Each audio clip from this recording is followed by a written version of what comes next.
জয় সিয়ারাম বন্ধুরা, এই ভিডিওটি শুধু তাদের জন্য যারা এখনো পর্যন্ত বুঝে উঠতে পারছে না যে ভবিষ্যতে আমাদের জন্য কত বড় একটা বিপদ অপেক্ষা করছে।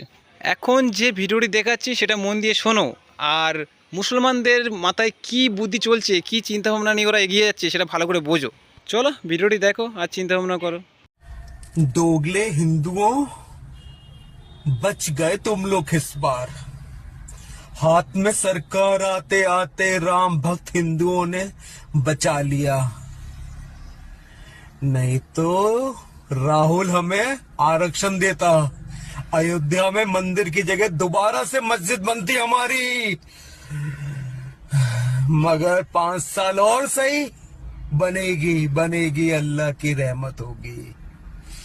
मगर एक बात है, हमारा नेता कोई हमारे लिए ऐसी मस्जिद या अयोध्या जैसी